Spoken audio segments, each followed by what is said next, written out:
Hi, this video talks about fascism and protest violence. It may touch on issues like racism, sexism, homophobia, and what a truly colossal prick Andy No is. If that's not your thing, please find a different video to watch. Onward! Last time on the Misanthrophile.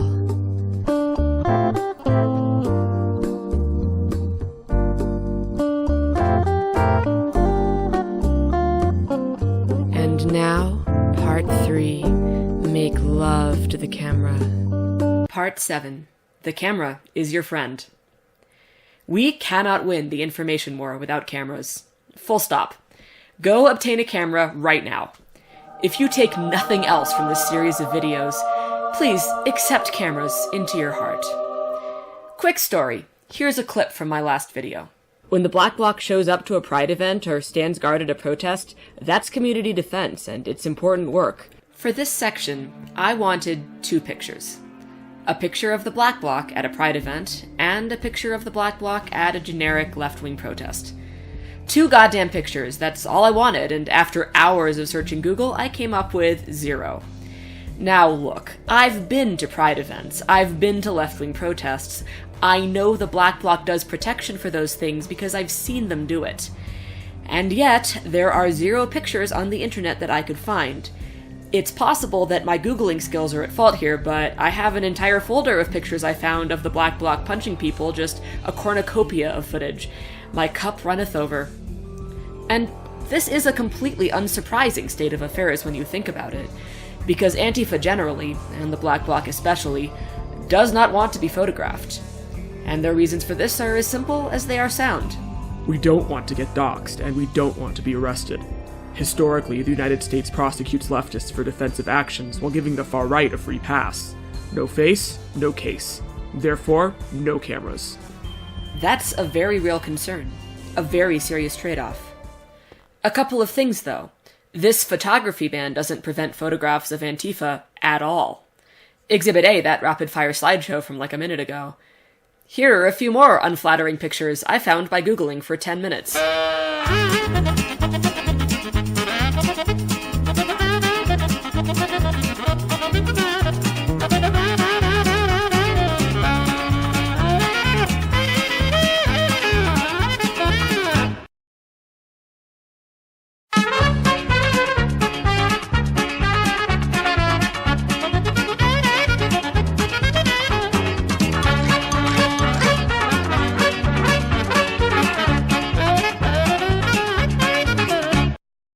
Banning photography does not protect Antifa from being photographed, but it does guarantee that 100% of the people snapping pictures will not have Antifa's best interests at heart. Some, like our old friend Mr. No, are overtly pushing a conservative agenda. Other media photographers might be neutral or even sympathetic, but they know that punching sells better than standing around doing legit community defense and being boring. Either way, ceding visual representation to the enemy is very bad for the information war. It's true that cameras in the ranks mean more footage, but how meaningful is that increase? Would it really outweigh the benefits of taking control of your media image? Hell, the right footage could actually help in a court of law, though I recognize the deck is very much stacked against you here. But hey, there's room for compromise. You could appoint a designated camera person, someone trustworthy, and have them wear some kind of recognizable badge or outfit. Let everyone know that it's safe for them to film and photograph the action. The group can go over the results afterwards, blur faces, remove metadata, and publish whichever ones make sense. Not only should Antifa record themselves, they should record the opposition as well. Counter-protesters have been getting better about this, at least in Portland, but there's a lot of room for improvement. Go to a far-right protest and you'll see wall-to-wall camera phones, GoPros, even professional video equipment. They're waiting to catch Antifa doing something stupid, something capable of going viral. Do the same to them. A lot of the tactics I'm about to suggest won't have much effect if someone doesn't film it and post it. An Akaso GoPro knockoff costs $60, accessories cost $30. You can have a camera rig at your house in a week for $90. Or you can use your phone. Just record stuff. Record everything. Sort it out later. It's what the right does, and they do it because it works. The goal is to get cameras everywhere, including within the ranks of the far right themselves. Part 8. Infiltration. Infiltration is a dangerous but incredibly powerful tactic. To see how amazing it can be, let's return, once more, to the saga of Andy No. As discussed in Part 1, the black bloc milkshaking/beating of No neither tarnished his reputation, nor diminished the threat he poses. Quite the opposite. A month after the milkshaking, however, an anti-fascist dealt a serious blow to No's career using nothing but a camera and a smile. Gather round as we sing the tale of a true American hero. It's time to talk about Ben. We don't know Ben's real name, but according to the Portland Mercury, Ben is a white bearded dude who has been attending far-right Patriot Prayer rallies in Portland, Oregon, alongside about 1 million other white bearded dudes since June 2017. But Ben isn't like the other boys. Ben is a lefty. For 2 years, Ben live-streamed events and alerted Antifa of where the group was going next in real time, so they could prepare and protect themselves. He also took pictures of attendees and forwarded them to anti-fascist groups so that they could identify alt-right and neo-Nazi participants in the crowd. Great work, Ben. Ben's game-changing moment, however, took place on May Day of 2019, when Patriot Prayer traveled en masse to Cider Riot, a known Antifa hangout. Once they arrived, the far-right taunted and threatened Antifa patrons until a brawl eventually broke out. When called out by a furious public, Patriot Prayer claimed they were just innocently passing by on the sidewalk and had no intent to cause any trouble. It was, as always, those damned Antifa kids who made things all punchy. Andy No was on hand to film and to push the Patriot Prayer narrative, of course, but it turns out he didn't release all his footage. For example, he somehow neglected to release footage he took of Patriot Prayer members as they discussed the best way to attack the May Day activists at Cider Riot. I don't know. There's 100 of them there? I'll take the first 3. Let's go get a beer and say fuck it. Huh? Okay. I know a lot about fighting. How many are there? If we waltz up in there, They're all sitting there drinking and waiting. How many are there? They know we're coming because you put it on Facebook. Oh, they. Okay. Okay. So we stroll by there. Are they coming out? No, but they saw me and they know I'm telling. So Let's just walk by there. no, Thing is, he's saying there's like a 50 or 100 guys out in the parking lot. it's not. No. I don't think we're going to be able to get There's a inside. bunch of people with no jobs who don't care about going to the block. I'm down for that. You think they'll rush I used us? to meet I these don't think people. they're I know how rushes, they but fucking it's act. just I don't know. Like the feeling is there's some tension there. So You saw them? yeah, oh yeah, they're there. They're there. I didn't recognize a lot of them, but they're. You see the tattoos, you see the shirts. Sharks? They're definitely not. You're a sharks. featherweight. You're going to fight in heavyweight? They're Or are you definitely going to not wait to be a sharks. heavyweight? But they could just see us and just ignore us. But they would definitely. What if we just cross the street? They're going to circle up, and they're going to clamp us. If they come across And the cops aren't going to do street, shit because the cops are fucking on their side. And not here. But I mean, I say, Like, there's no cops around. if we want to. Yeah, the cops. As long as We're we're justified. across the street, as long as we're They're across gonna the street, arrest I'm fine. us But for if we're fighting? going right next We to march What do they up do to there. the Proud Boys around the country? That's right. So that's what I'm saying. If we're gonna It's the do police it that they- across the street, not on the same street, main street? Don't be even on do the it. side of it. Well, if we Yeah, I'm not. For one, I'm not down to do it anyway. But It's called a pre-fight indicator. Yeah. I mean, how long until, like, Gibson gets here? And we have, like, some more fucking members. that's not his numbers. His numbers are not gonna both. What, he shows up with his fucking choir? We need do what? We need I mean, Who's I the don't guy know. with the weapons here? It's me. That is some rad shit, man. Is that like a old military respirator? We know this conversation took place and that No recorded it because Ben recorded No cheerfully recording the conversation. And yet somehow this journalist forgot to mention this rather crucial detail. A police report later.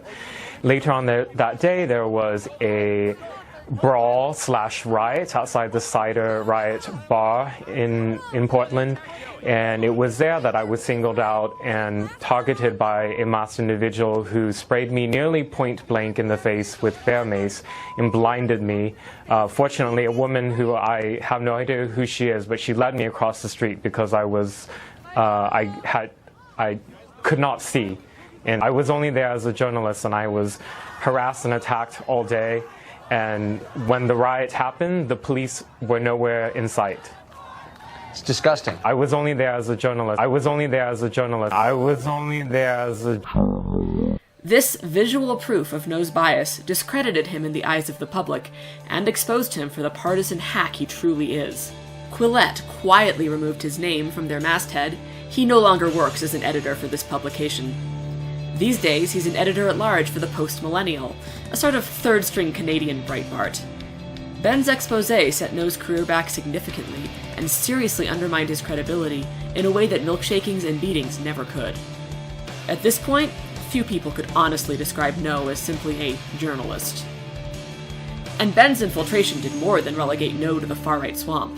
Because of his video, Joey Gibson and pals are far more likely to be convicted of incitement to riot. Also, how much more suspicious do you suppose this makes groups like Patriot Prayer of new recruits? How much more careful do they have to be now? Infiltration sows suspicion and hampers recruitment. It's fantastic. Everyone should read the entire Mercury article, linked in the description, in which Ben describes his process and motivations for this deep dive undercover. His final quote is beautiful. I think every person should try to infiltrate these groups if they're in the position to do so. This is what patriotism looks like. I think so too, Ben. Interlude. How to infiltrate the far right. If you grew up around people in the far right, served in the military, or have hung out around fraternities, congratulations, you have the basic toolkit to infiltrate these groups. If you've never had these experiences, if your idea of the far right is someone who supported Hillary Clinton last election, this gig is not for you. Do not walk in spewing white nationalist talking points. Hardcore fascists and white nationalists almost always hide their power level. If you don't, you'll immediately become an object of suspicion. Cis white men, or people who can pass for one, have a leg up in all this and can gain access to groups other people cannot. But many of the more alt-right groups are more than happy to welcome token minorities, women, even LGBTQ+ people into their ranks. Be aware that tokenism does help their movement, so your seeming participation as a minority will cause slightly more baseline harm than yet another bearded white dude. You'll also be more at risk. I'm not saying you shouldn't do it. Infiltration has the potential to more than offset that tokenism, and your identity may also allow you to record direct instances of prejudice. It is, however, something to consider. Buy a patriotic t-shirt, an on-brand baseball cap, and an American flag to wave, then start showing up at rallies. Make sure your clothes don't look brand new. Wash that t-shirt a couple times, stomp on that camo hat you just bought. Listen more than you talk, at least at first. Get a feel for the rhythm of conversation.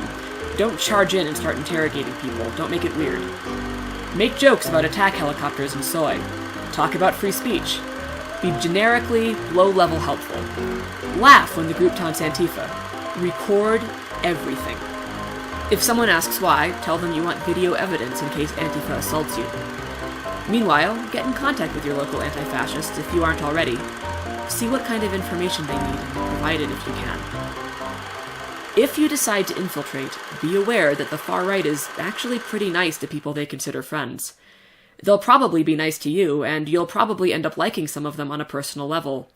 That's normal and natural. These people aren't comic book monsters. They're trying to make the world a better place, just like you. Unfortunately, they are extremely wrong about basically everything. We still have to fight what they're trying to do. We have to fight them. But don't be surprised if you catch some feelings. It doesn't make you a traitor. It makes you human. Just don't mistake their kindness for righteousness. Be patient. It took Ben 2 years to strike gold. It might take you even longer. Eventually, the odds are good you'll record something that helps demonstrate to the world what these groups are really about. These kinds of revelations can help the left win the information war. And there you have it, folks. Next time, we'll talk about other ways counter-protesters can get the far right to expose themselves for who they truly are. Stay tuned.